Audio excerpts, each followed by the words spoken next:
Hey guys, Nick Espinoza, your chief security fanatic here, and welcome to Coronavirus Tech News for March 17th, 2020. Now, I want to explain what I am going to do here. I've gotten a couple of requests on this, and quite frankly, those people that contacted me, I think are absolutely right.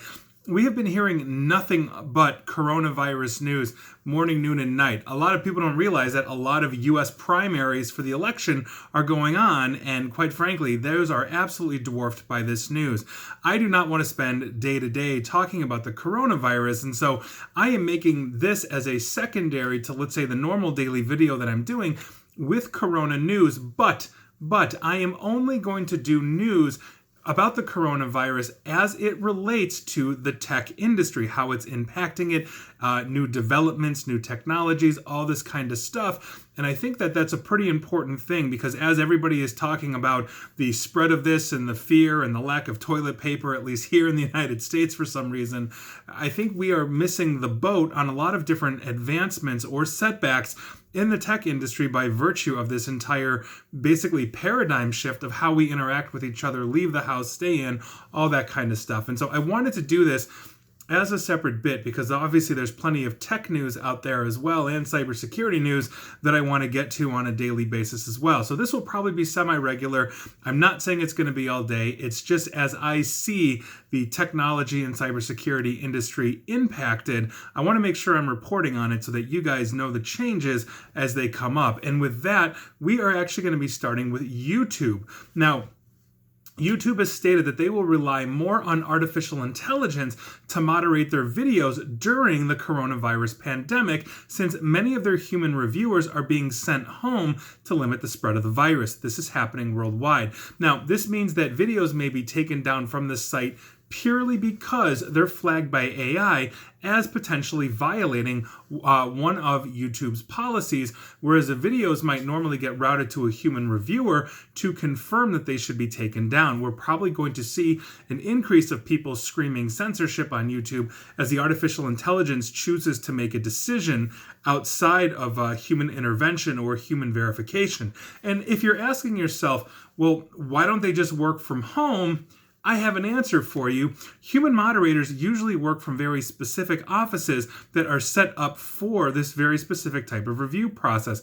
Particularly for a large company like YouTube, allowing this work to be done outside of a tightly controlled corporate environment risks exposure of sensitive user data and makes it easier for the moderators to reveal what they see day to day. This information is very tightly controlled because some of it, quite frankly, is downright horrific that people are posting and YouTube has to quickly find, flag, and remove. This means, though, or rather that means if staff is being reduced at offices, human moderation is necessarily going to have to slow down. And it will by virtue of this. And so I think this is going to be a twofold situation. One, you're going to get people screaming censorship on YouTube. On the same token, we may have a review process, or YouTube may have a review process after the fact of their AI, and this may train their artificial intelligence to be that much more intuitive, which means less false positive, less human workers needed in the future intervention in this, which also means less calls for censorship or less complaints of censorship on YouTube. So we'll see where that goes, but that is directly affecting a lot of people as well as the YouTube community as a whole.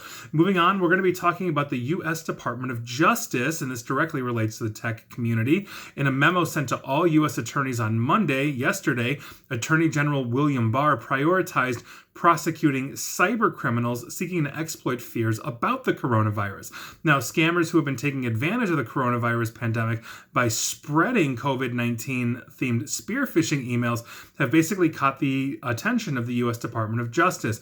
And to quote Barr in his memo, the pandemic is dangerous enough without wrongdoers seeking to profit from public panic, and this sort of conduct cannot be tolerated. I completely agree with the United States Attorney General. We have seen an absolute spike in phishing emails and all of that. My own mother sent me an email that was straight up hyperbole with links and all of that immediately put my flags up. We're seeing this across the board.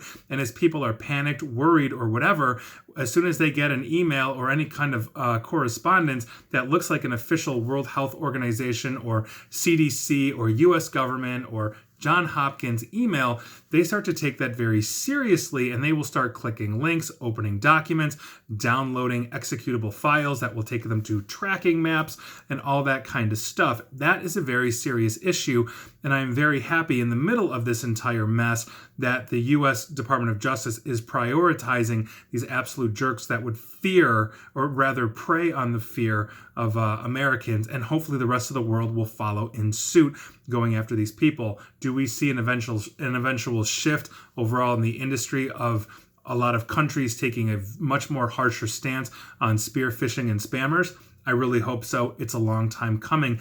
And finally, this is in terms of innovation. I want to talk about a new potential coronavirus test.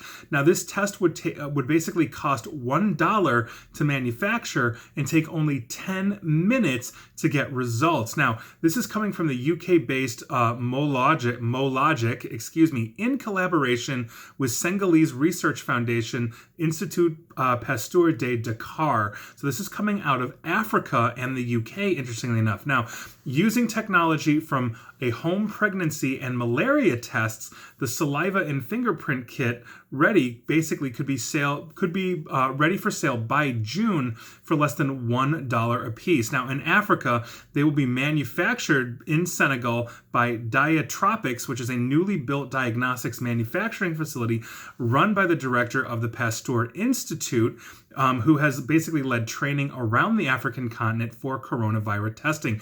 This is actually a very serious issue in Africa. And while, let's say, the United States, we've been hearing reports of a lack of testing kits and all of that, we have other health infrastructure around us that a lot of places in Africa don't necessarily have.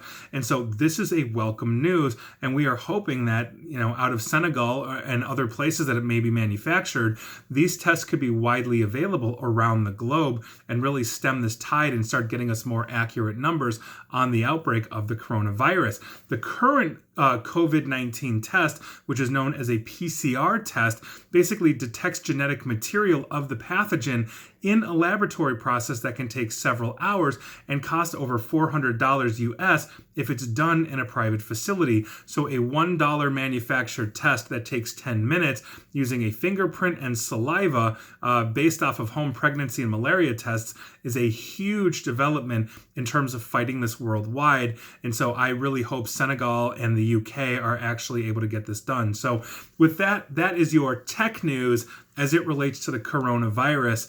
And I'd love to hear your thoughts on this. Also, if you think this is an absolutely stupid segment for me to do on a semi-regular, could be daily, could be every 4 days. I don't know what the frequency is going to be yet.